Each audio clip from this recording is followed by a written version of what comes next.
ایک اور حدیث میں الفاظ ہے فلا تدعوا قریۃ الا حبطتها فی 40 لیلہ، یہ مسلم شریف کی روایت ہے حضرت نواس بن سمعان رضی اللہ تعالیٰ عنہ۔ کوئی قریہ تک نہیں چھوڑے گا دنیا کی کوئی آبادی چھوٹی سے چھوٹی جس میں وہ نہیں پہنچ جائے گا 40 دن کے اندر اندر۔ یہ اس کی تیز رفتاری کا عالم ہوگا، گویا کہ میں تعبیر کر رہا ہوں اسے ان الفاظ سے کہ فاصلہ بے معنی ہو کر رہ جائے۔ اسی کے ضمن میں بعض اور روایات آئی ہیں، سواری جو ہے اس دجال کی اس کو گدھے سے تعبیر کیا گیا ہے، اس لیے کہ ظاہر بات ہے اس دور میں اور کسی شے کا اگر تذکرہ کیا جاتا ہوائی جہاز کا یا راکٹس کا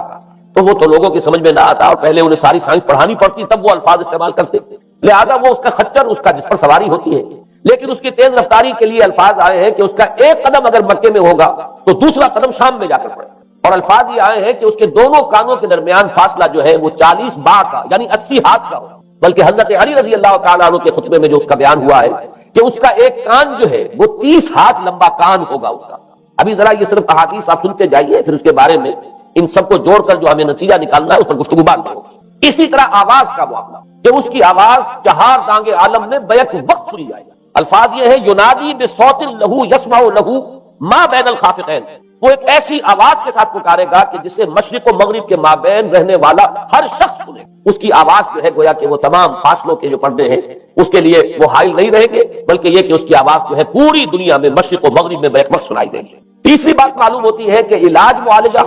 وہ اس انتہا کو اور عمل جراحی اس انتہا کو پہنچ جائے گا۔ یہاں وہ الفاظ آئے ہیں جو قرآن مجید میں حضرت مسیح کے معجزات کے لیے آئے۔ حضرت مسیح کے الفاظ جو ابرئ الاکمہ والابرص، کہ میں مادر ذات اندھے کو اور جو کوڑھ کا مرض تو ان دونوں کو میں ٹھیک کر دیتا ہوں۔ حضرت مسیح علیہ السلام صرف ہاتھ پھیرتے تھے اور مادر ذات جو نابینا ہے اندھا بینائی اس کی آ جاتی تھی، اور کوڑھی جو ہے اس کے جسم پر ہاتھ پھیرتے تھے اس کا کوڑھ درست ہو جاتا تھا۔ ابرئ الاکمہ والابرص، وہی الفاظ آئے حدیث میں کہ دجال کو یہ قدرت حاصل ہو جائے گا۔ نمبر 2 یہ کہ وہ یحیی الموتیٰ، جیسے کہ حضرت مسیح کے الفاظ ہیں وہ احیی الموتیٰ، میں زندہ کرتا ہوں مردے کو۔ حضرت مسیح فرماتے تھے ایک مردے کو قم باذن اللہ، وہ کھڑا ہو جاتا تھا۔ بالکل اسی طریقے سے دجال کو بھی قدرت حاصل ہو جائے گی کہ وہ مردوں کو زندہ کرے گا۔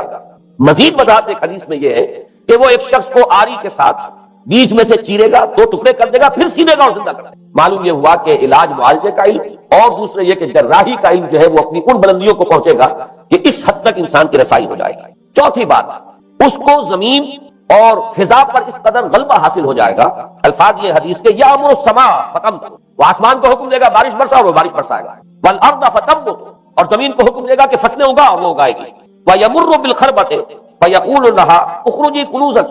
اور وہ کسی ویرانے پر سے گزرے گا، اسے حکم دے گا ویران چٹیل میدان، اور حکم دے گا کہ اپنے خزانے نکال، اور فرمایا اس کا نتیجہ یہ نکلے گا فتتبعہ کنوزها، تو اس زمین کے جو خزانے ہیں وہ نکل کے اس کے ساتھ چلنے شروع ہو جائے گا۔ زمین پر قدرت، فضا پر قدرت، بارش کا حکم ہوگا وہ بارش ہو جائے گی، آسمان بارش برسائے گا، زمین اپنے خزانے اگل دے گی۔ پانچویں بات، وَيُبْعَثُ مَعَهُ الشَّيَاطِينُ عَلَى صُورَةٍ مَّن مَاتَ، اس کے ساتھ کچھ ایسے شیاطین مبعوث ہوں گے کہ جو ان صورتوں کو اختیار کریں گے ان لوگوں کی جو مر چکے ہیں، من الآباء والأمہات والمعارف، جو آباء و اجداد اور مائیں اور دادیاں اور جو بھی جان پہچان والے لوگ ہیں جو فوت ہو چکے ہوں گے، وہ ان کی صورت اختیار کریں گے۔ فَتَأْتِيَ أَحَدَهُمْ فَيَقُولُ أَلَسْتُ فُلَانًا أَلَسْتَ تَعْرِفُنِي، پھر وہ آئے گا اور وہ شیاطین آئیں گے اور انسان سے کسی سے بات کریں گے، کیا تم مجھے نہیں پہچانتے؟ کیا میں تمہارا فلاں رشتہ دار نہیں ہوں؟ اپنی نشانیاں بیان کریں گے اور لوگ پہچانیں گے۔ یہ وہ احادیث ہیں کہ جن کا جو نتیجہ نکلتا ہے اس کو پہچان لیجئے۔ وہ نتیجہ یہ ہے کہ حضور صلی اللہ علیہ وسلم نے دجالی فتنے کے جو اوصاف بیان کیے یا جو علامات بیان کی، ان کا حاصل یہ ہے کہ سائنس اور ٹیکنالوجی کی وہ بلندیاں انسان کو حاصل ہو جائیں گی کہ جو چیزیں کبھی رسولوں کے معجزوں سے ظہور پذیر ہوتی تھی وہ قوانین طبیعہ پر تصرف کے باعث خود انسان کرنے لگے۔ یہ ہے در حقیقت حاصل۔ چنانچہ آج آپ دیکھیے وہ جو اس کا گدھا ہے وہ ہمارے آج کل کے ہوائی جہاز ہے، اور آپ کو معلوم ہے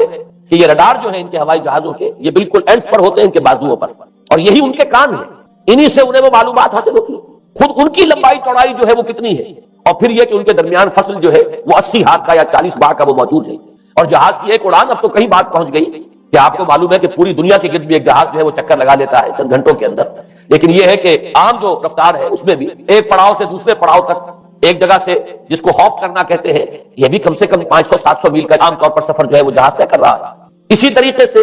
ہماری جو سائنس کی خاص طور پر جو طبی سائنس ہے، اب اس میں جس طریقے سے کہ زندہ رکھا جاتا ہے انسانوں کو، اور وہ ویجیٹیبل چاہے کہا گیا ہے ان کو ہیومن ویجیٹیبلز، لیکن یہ کہ دل کی دھڑکن بھی چلائے جا رہے ہیں، خوراک بھی پہنچا رہے ہیں، آدمی جو ہے وہ زندہ سال تک زندہ پڑا رہتا ہے۔ اور یہ کہ سرجری بعض جانوروں پر تو یہ بات ہو چکی ہے کہ کاٹے گئے ہیں اور پھر ان کو سی دیا گیا ہے، جوڑ دیا گیا ہے. یہ تمام جو بھی معجزے ہیں اس وقت سائنس دکھا رہی ہے. اسی طرح اگر یہ معجزہ دیکھنا ہو کہ زمین لقدق زمین جہاں کہیں کوئی آثار نہیں تھے کسی ایک پتے تک کے اگنے کے، اگر وہاں لہلہاتے ہوئے آپ کو چمن دیکھنے ہو تو ویسے سب سے پہلے تو یہ معاملہ ہوا تھا اسرائیل نے جو کر کے دکھایا تھا، لیکن اب تو آپ ابو ظبی چلے جائیے، سعودی عرب میں چلے جائیے. سعودی عرب کے اندر حال یہ ہے کہ آپ اگر ہوائی جہاز سے سفر کریں ریاض سے جدہ تک تو آپ کو جگہ جگہ بڑے سرکولر پیچز نظر آئیں گے جہاز سے نہایت گرین، اور اس کے اندر جو ہے آرٹیفیشل اریگیشن کے ذریعے سے اور بہت عمدہ وہاں کاشت ہو رہی ہے اور بہت خوبصورت فارم ہے وہ تمام کے تمام سرکولر پیچز. اس لیے کہ جو اریگیشن ہوتی ہے وہ ان ویلز کے ذریعے سے ہوتی ہے کہ جو ایک سرکل میں چلتے ہیں اور پانی کی وہ آرٹیفیشل بارش جو ہے وہ ہوتی رہتی ہے. باقی یہ کہ فضا سے آرٹیفیشل رین، یہ تو بہت ہی سادہ سی بات ہے کہ فضا کے اندر ایٹماسفیرک کنڈیشن کو ذرا تبدیل کیا جائے تو بارش آ جاتی ہے. اور باقی رہ گیا آواز کا یہاں سے وہاں جانا، وہ تو آواز ہی نہیں ہے، تو آپ صورتیں دیکھ رہے ہیں. آپ کو نیو یارک میں بیٹھا ہوا خطاب کرے، آپ پوری دنیا کے اندر جہاں چاہیں وہ آل ورلڈ اینٹینا آپ کے پاس صرف ہونا چاہیے. باقی یہ کہ آپ دنیا کے کسی بھی گوشے میں بیٹھے ہوئے کسی شخص کا خطاب جو سن سکتے ہیں. تو معلوم یہ ہوا کہ در حقیقت یہ جو دجالی فتنہ ہے، یہ جس کے اوصاف جو بیان کیے گئے، ابھی میں اس کو لفظ فتنہ سے تعبیر نہیں کر رہا، اسے جس چیز نے فتنہ بنایا وہ ابھی میں آپ سے عرض کروں گا. لیکن یہ جتنے اوصاف حدیث میں آئے، جتنی صفات بیان ہوئی ہیں، جو قوائف وہاں سامنے آ رہے ہیں، ان سب کا حاصل تو ایک لفظ میں یہ ہے کہ سائنٹیفک ڈیولپمنٹ اور ٹیکنالوجیکل ڈیولپمنٹ وہ اس درجے کی ہو جائے گی کہ قواعد طبیعہ پر، فورسز آف دی نیچر پر انسان کو تصرف اور تسلط حاصل ہو جائے گا اور وہ انہیں استعمال کرے گا، اور اس طریقے سے اس کے اندر وہ ساری کی ساری کیفیات جیسے کہ آج ہم دیکھ رہے ہیں اپنی نگاہوں کے سامنے وہ پیدا ہو جائے گا. اب سوال یہ ہے کہ اس شے کو فتنہ کس چیز نے بنایا، یہ بات سمجھ لیجیے. جہاں تک سائنسی ترقی کا تعلق ہے، تکنیکی ترقی کا تعلق ہے، یہ چیزیں فی الاصل فتنہ نہیں ہے. یہ تو وہ علم آدم الاسماء کلھا کا ظہور ہے. اللہ تعالیٰ نے ازل میں حضرت آدم علیہ السلام کو جو صلاحیت عطا فرما دی تھی، یہ ایکسفولیشن ہے اس کا ظہور ہے. جیسے کہ آم کی گٹھلی میں آم کا درخت ہے، لیکن ظاہر بات ہے کہ اس کو درخت بننے میں وقت لگتا ہے. پہلے وہ 2 پتے نکلتے ہیں، پھر وہ بڑھتا ہے معاملہ، کئی سال میں جا کر وہ درخت جو ہے وہ جوان ہوگا، وہ پھل دے گا. اسی طریقے سے یوں سمجھیے کہ بالقوہ وہ علم حضرت آدم علیہ السلام کو دے دیا گیا، یعنی وہ صلاحیتیں ودیت کر دی گئی، وہ فیکلٹیز، سمع اور بصر اور فؤاد، دیکھو سنو نتیجہ نکالو اور آگے بڑھو. آپ نے ایک چیز دیکھی، ایک سنی، نتیجہ نکالا، اس کو نوٹ کیا، آگے بڑھے، پھر کوئی چیز دیکھی، پھر کوئی سنی، اپنے سابق جو نتیجہ آپ نے نکال کر محفوظ کیا تھا اپنی میموری میں، اس کے ساتھ اس کو ٹیلی کیا، کوئی اور نتیجہ نکل آیا اور آگے بڑھے. تو یہ تو سٹیپ بائی سٹیپ، قدم با قدم انسانی علم آگے بڑھ رہا ہے. یہ ہرگز فتنہ نہ ہوتا، میرے الفاظ پر توجہ کیجئے، اگر اس کے ساتھ متوازن طور پر ایمان اور روحانیت کا ارتقا بھی ہوتا رہا. اگر اس کے ساتھ اللہ کی معرفت، اللہ کی محبت، آخرت کا ایمان، منزل انسان کی جو ہے وہ آخرت ہے، دنیا نہیں ہے، اگر یہ چیزیں ساتھ کے ساتھ ہوتی تو یہ ہرگز فتنہ نہیں. فتنہ در حقیقت اسے جس نے بنایا ہے وہ یہ ہے کہ کچھ ایسے اسباب ہوئے ہیں، اور وہ اسباب آج مجھے بیان کرنے کہ در حقیقت موجودہ عیسائیت اس کا سب سے بڑا سبب ہے. اس کے نتیجے میں ایک بہت بڑا گیپ ہے، اپالنگ گیپ ہے، بڑا مہیب خلا ہے، بڑی وسیع خلیج ہے جو حائل ہو چکی ہے کہ ایمان اور روحانیت ختم ہوتے چلے گئے اور یہ ٹیکنیکل اور سائنٹیفک ڈیولپمنٹ بڑھتی چلی گئی. ان دونوں کے درمیان جو مہیب خلا پیدا ہوا ہے اس نے اسے فتنہ بنا دیا ہے، اور عظیم ترین فتنہ بنا. ورنہ اگر اس کے ساتھ ہی اللہ پر ایمان، آخرت پر ایمان، اور انسان کے اندر ایمانی کیفیات، اس کی روحانی کیفیات اگر یہ بھی برقرار رہتی، بلکہ اس کے ساتھ متوازن طور پر ان کو ترقی کرنا چاہیے، تو یہ ہرگز فتنہ نہیں ہے. تو پہلی بات یہ سمجھ لیجئے کہ اگرچہ دجالی فتنے کے جو صفات، اس کے اوصاف، اس کی علامات، اس کے مظاہر جو بھی حدیث کے ذریعے سے ہمیں معلوم ہے، جس کا میں نے ابھی آپ کے سامنے تذکرہ کیا، وہ سب در حقیقت تعبیر ہے. اس دور کا جو محاورہ ہے، اس دور کی جو زبان ہے، اس دور میں جن الفاظ سے گفتگو کی جا سکتی تھی، اس دور کے ایڈیم میں آج کی جو سائنٹیفک اور ٹیکنالوجیکل ترقی ہے گویا کہ اس کی تعبیر کی گئی ہے کہ وہ دجالی فتنہ ہوگا. لیکن اس شے کو فتنہ بنانے والی شے در حقیقت یہ ہے کہ ایک بہت بڑی خلیج حائل ہو چکی ہے ایمان اور روحانیت اور دوسری طرف سائنٹیفک اور ٹیکنالوجیکل ڈیولپمنٹ میں. ان دونوں کے درمیان اتنا بعد اور فصل پیدا ہو گیا ہے کہ جس کی وجہ سے اس نے فتنے کی شکل اختیار کی. اس کا سبب کیا ہے آج ہمیں اس پر غور کرنا ہے. دیکھیے حضرت مسیح علیہ السلام کا دین، اور جیسا کہ میں نے عرض کیا ہے سورہ کہف کے پہلے رکوع میں تذکرہ انہی کا ہو رہا ہے، وَيُنذِرَ الَّذِينَ قَالُوا اتَّخَذَ اللَّهُ وَلَدًا مَا لَهُم بِهِ مِنْ عِلْمٍ وَلَا لِآبَائِهِمْ كَبُرَتْ كَلِمَةً تَخْرُجُ مِنْ أَفْوَاهِهِمْ يَقُولُونَ إِلَّا كَذِبًا فَلَعَلَّكَ بَاخِعٌ نَفْسَكَ عَلَىٰ آثَارِهِمْ إِن لَّمْ يُؤْمِنُوا بِهَٰذَا الْحَدِيثِ أَسَفًا. ان آیات کا پہلے ترجمہ آپ سن لیجئے. جو پہلی آیات ہے ان کا ترجمہ ہم کر چکے ہیں. کل حمد اس اللہ کے لیے ہے جس نے اپنے بندے پر کتاب نازل فرمائی اور اس میں کوئی کجی نہ رکھی، جو بالکل سیدھی ہے اور خبردار کرتی ہے ایک ایسی بڑی عظیم اور مہیب جنگ سے کہ جو خاص اللہ کی طرف سے ہوگی، اور بشارت دیتی ہے مومنین کو جو نیک عمل کریں کہ ان کے لیے بہت بڑا اور بہت عمدہ اجر ہے. ماکثین فیہ ابدا، وہ اس میں رہیں گے ہمیشہ ہمیشہ۔ وَيُنذِرَ الَّذِينَ قَالُوا اتَّخَذَ اللَّهُ وَلَدًا، اب دوہرا کر بات آئی، اور تاکہ خبردار کر دے ان کو جنہوں نے یہ کہا کہ اللہ نے کسی کو اپنا بیٹا بنایا۔ مَا لَهُم بِهِ مِنْ عِلْمٍ، نہیں ہے ان کے پاس اس کے بارے میں کوئی علم، وَلَا لِآبَائِهِمْ، نہ ان کے آباء و اجداد کے پاس کوئی علم تھا، کوئی عقلی دلیل نہیں، کوئی اللہ کی اتاری ہوئی کسی کتاب میں، اللہ کے اتارے ہوئے کسی صحیفے میں اس کے لیے سند نہیں۔ وَلَا لِآبَائِهِمْ كَبُرَتْ كَلِمَةً تَخْرُجُ مِنْ أَفْوَاهِهِمْ، بہت بڑی بات ہے کہ جو نکل رہی ہے ان کے منہوں سے۔ ان یقولون الا کذبا، نہیں بول رہے یہ، نہیں کہہ رہے یہ مگر جھوٹ۔ فلعلک باخع نفسک علی آثارہم، تو اے نبی صلی اللہ علیہ وسلم شاید کہ آپ اپنے آپ کو ہلاک کر لیں گے ان کے آثار پر۔ یہ آثار کے لفظ کو میں ابھی جو کٹو رکھ رہا ہوں، بعد میں اس کی وضاحت کروں گا۔ ان لم یؤمنوا بهذا الحدیث اسفا، اگر یہ لوگ ایمان نہ لائے اس حدیث پر، یہ حدیث قرآن، اس پر اگر یہ ایمان نہ لائے، جیسے کہ وہاں فرمایا گیا تھا اگر رحمت خداوندی میں داخل ہونا ہے اے بنی اسرائیل تو یہ شاہدرہ ہے رحمت خداوندی کا قرآن حکیم، آؤ اور داخل ہو جاؤ۔ یہاں پر ان عیسائیوں کو متنبہ کیا جا رہا ہے اگر وہ اس حدیث پر، یہ حدیث اللہ کی کتاب، احسن الحدیث کتاب متشابہہ فبأی حدیث بعدہ یؤمنون، اگر اس اللہ کی حدیث پر، اللہ کی کتاب پر یہ ایمان نہ لائے تو جو ان کے آثار ہوں گے، جو نتائج نکلیں گے ان پر اے نبی شاید کہ آپ اپنے آپ کو صدمے اور رنج اور غم سے ہلاک کریں۔ یہ ہے در حقیقت وہ آیات کی جن میں تذکرہ ہو رہا ہے عیسائیت کا، لیکن عیسائیت سے مراد کیا ہے اسے سمجھیے۔ حضرت مسیح علیہ السلام کا دین تو بعین ہی وہی دین تھا جو دین آدم سے لے کر محمد تک صلی اللہ علیہ وسلم وعلیہ الصلوۃ والسلام جتنے انبیاء آئے ہیں ان کے دین میں کوئی فرق نہیں۔ دین توحید وہی ایمان، البتہ شرائع کے اندر، شریعتوں میں کوئی تفصیلی احکام میں فرق ہوا ہے، شریعت موسوی اور شریعت محمدی میں علی صاحب الصلوۃ والسلام تھوڑا فرق ہے، دین ایک ہی ہے۔ شرع لکم من الدین ما وصى به نوحا والذی اوحینا الیک وما وصینا به ابراہیم وموسیٰ وعیسیٰ، دین میں تو ہم نے وہی شے تمہارے لیے بھی معین کی ہے مسلمانوں، کہ جس کی کہ ہم نے نوح کو وصیت کی تھی اور جس کی کہ ابراہیم کو اور موسیٰ کو اور عیسیٰ کو وصیت کی، دین ایک ہے۔ ان الدین عند اللہ الاسلام، تو دین مسیحی بھی وہی تھا بعین ہی جو دین محمدی ہے اور دین موسوی ہے صلی اللہ علیہ وسلم علیہ الصلوۃ والسلام۔ البتہ حادثہ جو نہایت عظیم پیش آیا ہے اور وہ یہ ہے کہ ساؤل اس کا نام تھا پہلے، جس نے کہ اپنی زندگی میں حضرت مسیح علیہ السلام جب تک موجود تھے دنیا میں شدید انہیں تکلیفیں پہنچائیں، شدید ایذائیں پہنچائیں، ان کی مخالفت پر کمر بستہ رہا، لیکن اس کے بعد جب انہیں اٹھا لیا گیا، یا عیسائیوں کے عقیدے کے مطابق وہ سولی دیے گئے، اور اس کے بعد ان کا عقیدہ بھی یہ ہے کہ سولی پانے کے بعد پھر وہ زندہ ہو کر آسمان پر چلے گئے، جبکہ ہم یہ سمجھتے ہیں اور ہمارا ایمان ہے کہ انہیں سولی دی نہیں گئی، بلکہ انہیں تو پہلے ہی اٹھا لیا گیا تھا، ان کی جگہ کوئی اور ہے۔ انجیل برنباس نے یہ بات بالکل واضح کر دی کہ در حقیقت وہی حواریین میں سے جس نے کہ غداری کی تھی اور پکڑوایا تھا، مخبری کی تھی، وہی ہے جس کی شکل بنا دی گئی تھی حضرت مسیح علیہ السلام کے جیسی مانند، اور وہ شخص ہے کہ جو سولی چڑھا۔ بہرحال عیسائیت اس وقت جو اس کا عقیدہ ہے اور جو ہمارا عقیدہ اور ایمان ہے، ان دونوں کی روح سے حضرت مسیح علیہ السلام آسمان پر اٹھا لیا۔ اس کے بعد اس نے دین مسیحی میں نقب لگانے کے لیے، جو دین مسیح اصل دین اسلام تھا، اس کو کرپٹ کرنے کے لیے، ڈسرپٹ کرنے کے لیے، اس میں نقب لگانے کے لیے اس نے اپنے ایک مکاشفے کا ذکر کیا کہ میں آ رہا تھا سفر میں کہ مجھے حضرت مسیح نظر آئے ہیں آسمانوں میں، اور انہوں نے مجھے کہا ہے کہ اے ساؤل تو مجھے کیوں ستاتا ہے، اور تو اب فلاں جگہ جا اور میرے نام سے نبوت کر۔ اس کے بعد اس نے لبادہ اوڑھا عیسائیت کا،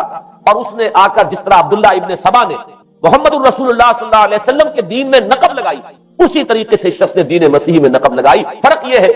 کہ دین محمدی صلی اللہ علیہ وسلم، کیونکہ یہ آخری دین، اب کوئی اور رسول آنے والا نہیں تھا، اللہ تعالیٰ کی طرف سے اس دین کو، اس شریعت کو ایک پروٹیکشن حاصل ہے، لہذا ایک جزء کی حد تک گمراہی جو ہے پھیل سکی، کل پر محیط نہیں ہوئی۔ لیکن بدقسمتی سے دین مسیحی کے بارے میں یہ ہوا کہ کچھ عرصے تک تو کشمکش رہی ہے، اصل دین مسیحی پر بھی جو کاربند لوگ تھے اور جو اس کے اوپر مستقیم رہے وہ قائم کچھ عرصے تک رہے ہیں، لیکن ہوتے ہوتے تقریباً اس دور تک آ کر جبکہ حضور کی بعثت ہوئی ہے، اصل دین مسیح کے ماننے والے تقریباً ختم ہو چکے تھے، شاذ لوگ رہ گئے تھے، اور ان میں بھی یہ جرت نہیں تھی کہ اپنے اصل دین کا وہ اظہار کر سکیں، بلکہ ہوتے ہوتے ان 600 سالوں کے اندر یہ ہوا کہ وہی پالزم جو ہے در حقیقت اس نے ہی مسیحیت کی شکل اختیار کر لی۔ یہ پالزم جو ہے یہ ہے در حقیقت، یوں سمجھیے کہ ادیان عالم کی تاریخ میں سب سے زیادہ گمراہ کن مذہب، جس کا رد عمل پیدا ہوا ہے یورپ میں، جس نے کہ اس دجالی فتنے کی شکل اختیار کی ہے۔ میں یہ چاہتا ہوں کہ اس کے ضمن میں چند باتیں آج آپ کے سامنے رکھوں۔ پال نے جو دین مسیحی میں یا دین اسلام میں جو صحیح دین ہے اللہ کا، اس میں 3 تبدیلیاں بنیادی کی۔ سب سے پہلا تو وہی جو قرآن کہہ رہا ہے الذین قالوا اتخذ اللہ ولد، مسیح کو،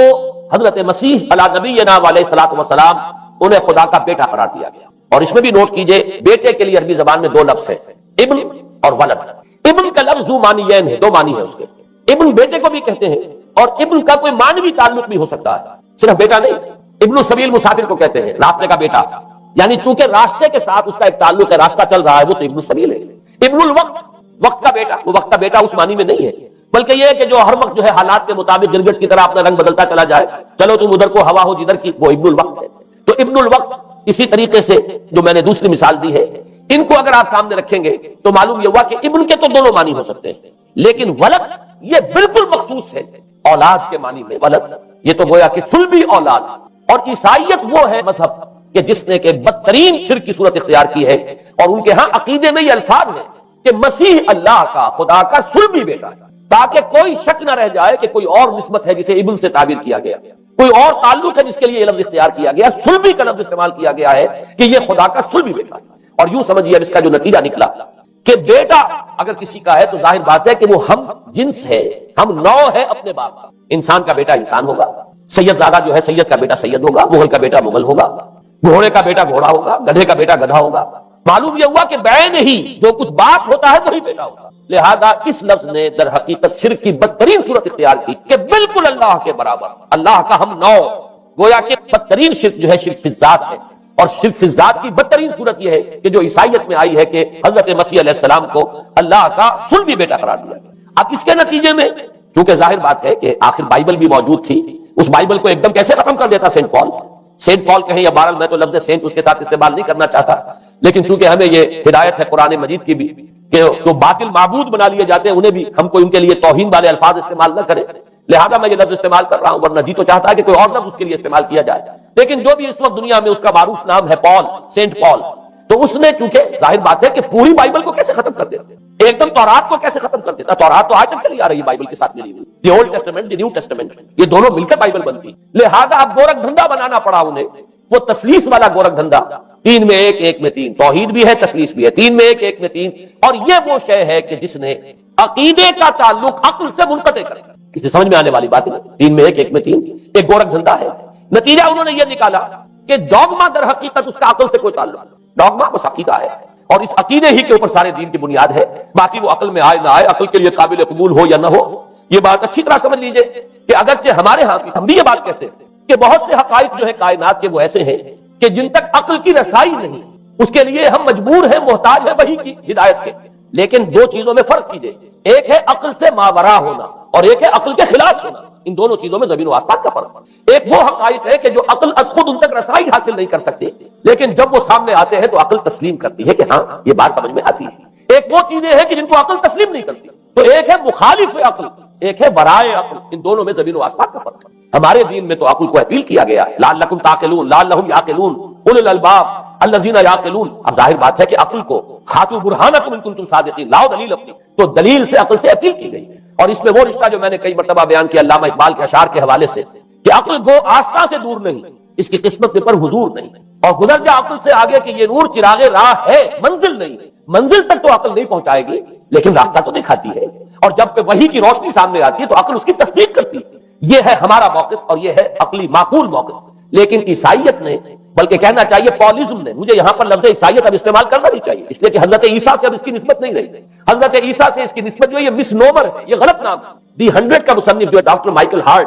اس نے یہ بہت بڑی بات کہی، اس نے کہا در حقیقت موجودہ جو عیسائیت ہے اسے پالیزم کہنا چاہیے، یہ پالیزم ہے، کرسچینٹی نہیں ہے، اس لیے کہ در حقیقت حضرت مسیح علیہ السلام کی تعلیم جب تک وہ دنیا میں تھے وہ یہ نہیں تھی کہ جو پال نے دی۔ البتہ اس نے پال کو بہت بڑا شخص مانا، اس میں کوئی شک نہیں، اس لیے کہ اس نے تاریخ کے ایک دھارے کا جو ہے وہ رخ موڑ دیا ہے، اللہ تعالیٰ کے صحیح دین کو گویا کہ قلع قما کر کے ایک نیا دین اس طریقے سے پھیلایا ہے کہ آج بھی شاید دنیا میں کثیر ترین تعداد عیسائیت ہی کے نام لیواؤں کی ہے، واللہ عالم، یا شاید گوتم بدھ کے ماننے والوں کی ہے۔ بہرحال یہ کہ بہت بڑی تعداد میں آج حضرت مسیح علیہ السلام کی طرف جو منسوب ہے غلط طور پر دین، اس کے نام لیوا دنیا میں، اس اعتبار سے وہ یقیناً اس کا تو حق رکھتا ہے کہ اس کا نام بھی اس کتاب میں آئے کہ جس نے تاریخ کے اوپر اثرات اپنے پیدا کیے۔ اور حضرت مسیح علیہ السلام جب تک دنیا میں تھے، عیسائیت کی حقیقت بنی اسرائیل یا یہودیت کے ایک فرقے سے زیادہ نہیں، ڈیٹیچ نہیں ہوا تھا یہ دین حضرت موسیٰ علیہ السلام کے دین، لیکن یہ کہ پال نے اسے بالکل ایک مستقل بذات ایک جداگانہ دین کی شکل دے دی ہے۔ تو یہ پالیزم نے در حقیقت سب سے پہلا کام یہ کیا کہ عقل سے بالکل تعلق منقطع کر دیا۔ عقیدہ ڈوگما جو ہے وہ خلاف عقل، جو بات عقل میں آئے نہ آئے بس مان دی۔ تو پہلی تو یوں سمجھیے کہ لقب جو لگی ہے دین کے اندر وہ اس تسلیس کے حوالے سے، اور تسلیس کا گورکھ دھندا خلاف عقل، لہذا ڈوگما کی جو کا لفظ استعمال ہوا ہے کہ بس اس کو تو ہم مانیں گے چاہے وہ عقل کے لیے قابل قبول ہو یا نہ ہو۔ دوسرا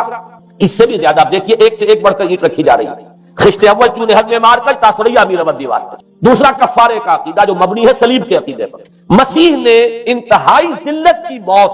یعنی صلیب کی موت جو ہے وہ خود کہتے ہیں کہ انتہائی ذلت کی موت. یہ ذلت کی موت کا پیالہ اس لیے پیا تاکہ اس کے ماننے والوں کی طرف سے کفارہ ادا ہو جائے. مسیح کفارہ ادا کر چکا ہے. اب جو شخص بھی مسیح کو مان لے گا اس کی گویا کہ نجات ہو گئی. اس کا عمل سے کوئی تعلق، عمل ہو نہ ہو، بد کردار ہو، اچھا کردار والا ہو، نیک ہو، بھلا ہو، جیسا بھی ہو، برا ہو، بدماش ہو، لچا ہو، لفنگا ہو، مسیح کو مان لے. صرف ماننے پر، اس لیے کہ مسیح تو اس کی طرف سے کفارہ پیش کر چکا. سارے گناہوں کا کفارہ جو ہے مسیح نے انتہائی ذلت آمیز موت جو ہے قبول کر کے گویا کہ اپنے ماننے والوں کے تمام گناہوں کا کفارہ دے دیا. یہ دوسرا عقیدہ. اس کا نتیجہ کیا نکلا؟ تثلیث نے عقل سے تعلق توڑ دیا تھا مذہب کا، اس نے عمل سے تعلق توڑ. ڈوگما ہی ڈوگما ہے، نہ عقل سے کوئی تعلق نہ عمل سے کوئی تعلق، کوئی تعلق نہیں رہا. دین کی جڑیں جو ہے دونوں اعتبار سے، دین تو نام ان دو چیزوں کا الا الذین آمنوا وعملوا الصالحات، دونوں کی گویا کہ جڑیں منہدم ہو گئی، بنیادیں منہدم ہو گئی، جڑیں کاٹ دی گئی کہ نہ اس کا تعلق عقل کے ساتھ ہے نہ عمل کے ساتھ. تیسری بات آئی ہے، اس نے کہا شریعت منسوخ. یہ عجیب ہے، دیکھیے جسے آئرنی آف فیٹ کہتے ہیں انگریزی زبان میں. ابھی تک بائبل کے اندر سینٹ میتھیو کے جو روایت ہے، متی کی انجیل سے کہا جاتا ہے gospel of the Lord according to Saint Matthew, اس میں جو سرمن آف دی ماؤنٹ ہے، ایک واعظ ہونے کے اعتبار سے واقعتاً میں اس کی عظمت کا بڑا قائل ہوں. عظیم ترین واعظ ہے دنیا کا. اس کے شروع میں یہ الفاظ موجود ہیں، don't think I have come to destroy law. ہرگز یہ نہ سمجھنا کہ میں شریعت کو ختم کرتے آیا. وہ یہ کہہ کر گئے تھے کہ شریعت موسوی تم پر لاگو رہے گی، عائد رہے گی، لیکن پال نے تیسرا نقب لگایا شریعت ثابت کر دی. اس کی ضرورت کیوں محسوس ہوئی یہ بھی سمجھ لیجئے. حضرت مسیح یہ کہہ کر گئے تھے کہ میں صرف بنی اسرائیل کے لیے آیا ہوں، میں اسرائیل کے گھرانے کی کھوئی ہوئی بھیڑوں کی تلاش میں آیا ہوں. انجیل میں یہ الفاظ آج بھی موجود. حضرت مسیح نے اپنے حواریین کو جب بھیجا ہے کہ اب جاؤ تبلیغ کرو میری طرف سے، اس کی ہدایتوں میں ایک ہدایت یہ بھی ہے کہ تمہیں صرف اسرائیلیوں تک تبلیغ کرنی ہے، باہر نہیں. میں صرف اسرائیلیوں کی طرف رسول بنا کر بھیجا گیا. یہ الفاظ بھی موجود ہیں. اگرچہ اس وقت کے انجیل میں جو الفاظ ہیں وہ تو میں سمجھتا ہوں کہ حضرت مسیح علیہ السلام کے شایان شان نہیں ہے، وہاں کوئی نہ کوئی تحریف ہوئی ہے لفظی، اس لیے کہ وہاں تشبیہ دی گئی ہے کہ کوئی اپنے بچے کے حصے کی روٹی جو ہے کتے کے آگے نہیں ڈالتا. گویا کہ جینٹائلز جو ہیں غیر بنی اسرائیلی، انہیں اس جملے کی روح سے انہیں کتوں سے تشبیہ دی جا رہی ہے کہ میرے پاس میرے بچوں کے حصے کی روٹی ہے، میرے بچے ہیں اسرائیلی، میری روٹی جو ہے یہ جو میرے پاس ہے وہ اسرائیلیوں کے لیے ہے. کوئی اپنے بچوں کے حصے کی روٹی کتے کو نہیں کھلاتا. یہ جملہ جو میں سمجھتا ہوں حضرت مسیح کا نہیں ہو سکتا، لیکن یہ ہدایت کہ تمہیں تبلیغ صرف اسرائیلیوں میں کرنی ہے یہ قرآن مجید کی روح سے ثابت ہے. اس لیے کہ قرآن بھی یہ کہتا ہے کہ رسولاً الی بنی اسرائیل، حضرت مسیح علیہ السلام رسول بنا کر بھیجے گئے تھے بنی اسرائیل کی طرف. اس لیے کہ وہ یوں سمجھیے کہ جسے ہمارے ہاں عام اصطلاحات میں علماء کہا کرتے ہیں تاج و تخت ختم نبوت، وہ تاج و تخت ختم نبوت تو ابھی منتظر تھا محمد رسول اللہ صلی اللہ علیہ وسلم کی آمد کا کہ وہی آئیں گے تو انہی کی بعثت ہوگی پوری نوع